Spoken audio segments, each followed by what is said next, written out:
Fala pessoal, sejam muito bem-vindos a mais um vídeo. Eu estou muito feliz que vocês estão aqui assistindo isso hoje, que vocês têm acompanhado o meu canal e as reflexões e pensamentos que eu trago aqui para vocês.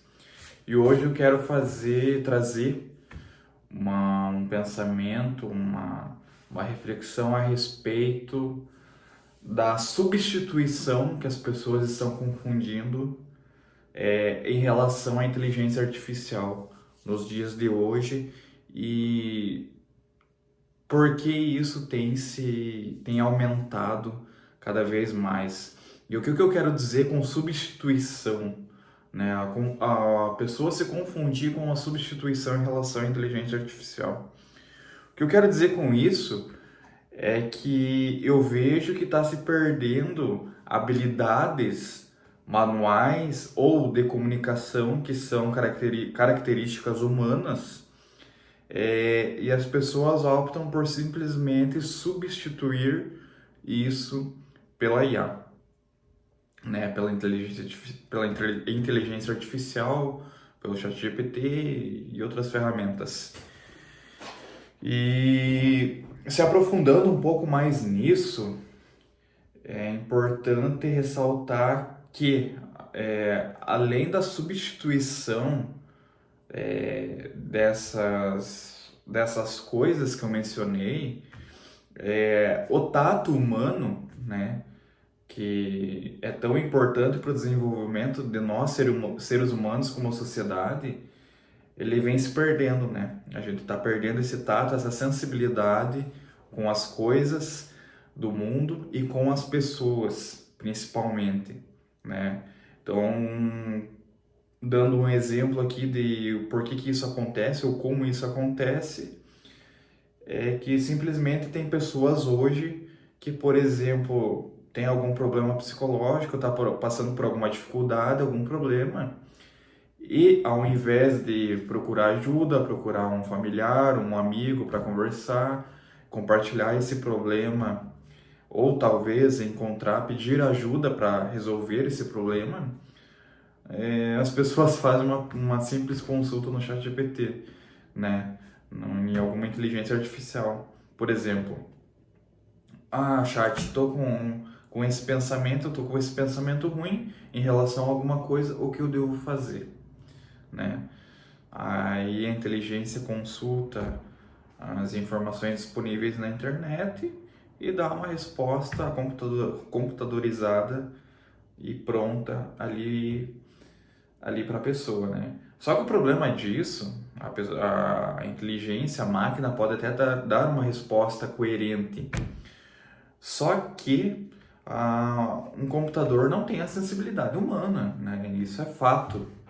Então, quando a gente consulta um psiquiatra, um psicólogo, um terapeuta, o que está em jogo ali também é a interpretação de um ser humano com os nossos problemas, né? Então a gente vai lá, consulta com ele, fala dos nossos problemas, fala das nossas experiências e o que a gente pensa sobre isso, e ele, com base a análise dele, né, de forma personalizada, de acordo com as experiências profissionais dele, né, desse profissional, ele faz a consulta dele ali, né, a sessão dele, para a gente tentar resolver da melhor forma aquele problema de acordo com a nossa personalidade, né?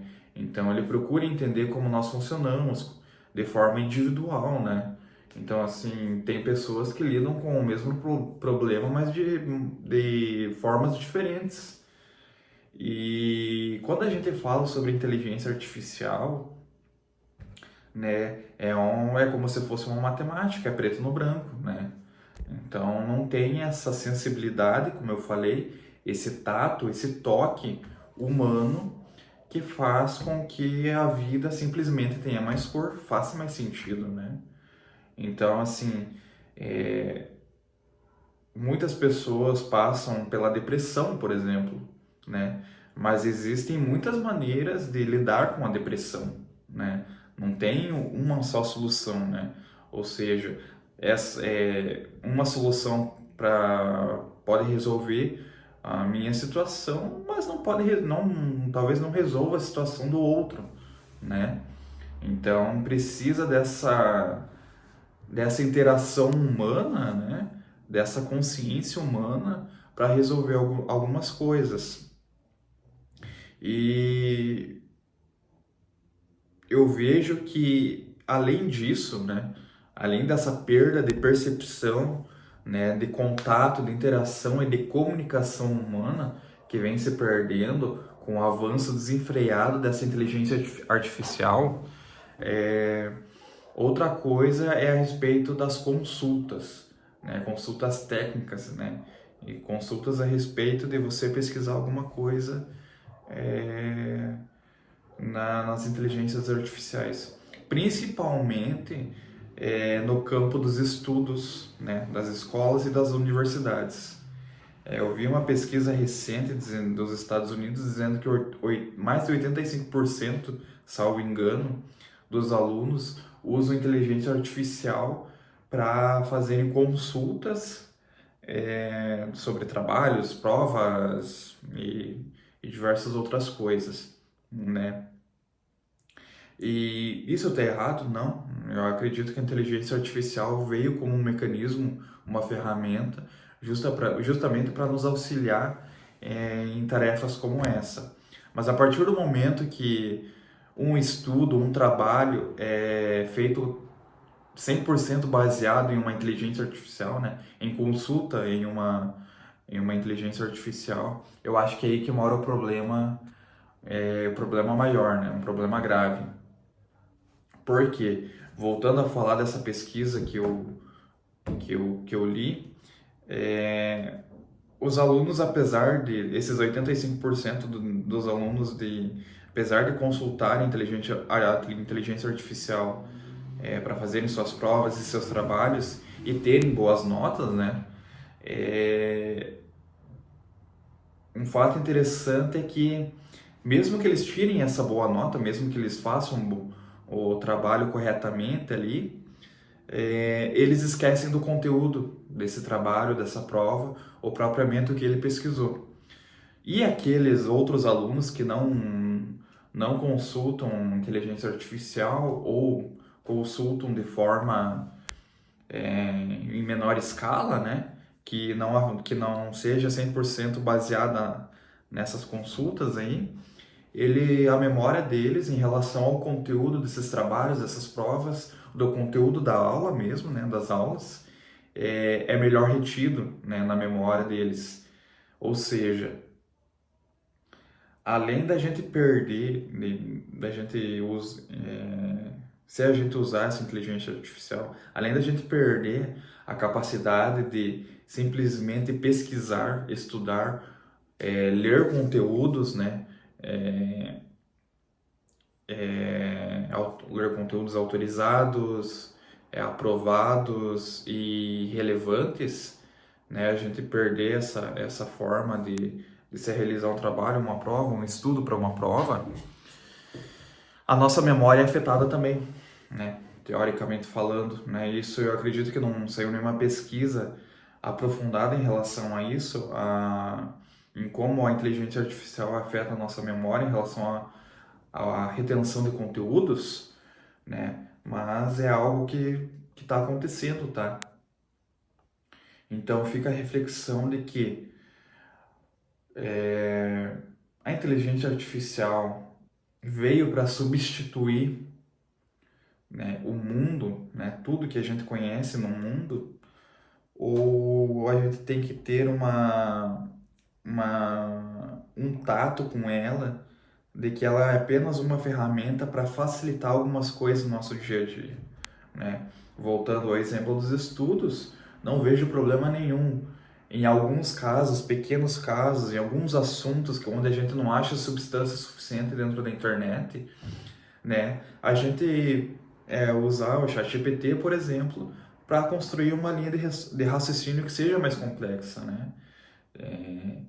E mesmo que seja feita essa consulta, eu acho que ainda a gente deve, com a nossa humanização, digamos assim, ter a ciência e ter o senso crítico de que aquilo que ela passou para mim é verdadeiro? É isso, né? É isso que eu quero para o meu trabalho, para minha atividade e etc. Então não basta somente a gente fazer a pesquisa e dar um Ctrl+C, Ctrl+V. Eu acredito que, além disso, a gente deve fazer a nossa crítica àquele conteúdo que está sendo oferecido por ela, né? Porque, querendo ou não, a inteligência artificial ainda conta com enganos, né? Não é algo 100% eficaz, 100% verdadeiro, né? Ela pode cometer alguns erros, alguns equívocos, então a gente precisa ter noção disso e saber usar ela como uma ferramenta que nos auxilia naquilo que a gente já sabe, né? Naquilo que o ser humano nasceu para fazer, que é a comunicação, né? A comunicação um com o outro e os trabalhos é, que envolve o esforço cognitivo, né? Então, fica essa reflexão para vocês aqui hoje, tá? Eu espero que seja um assunto que faça diferença e que vocês, a partir de agora, reflitam sobre isso. E estou muito feliz de vocês estarem aqui novamente dizendo isso.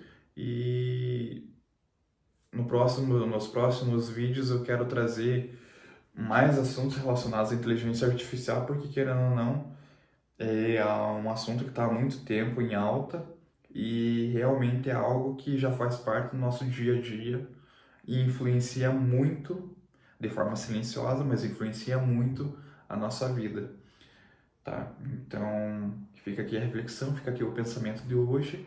Muito obrigado pela tua atenção, tá? E até o próximo dia.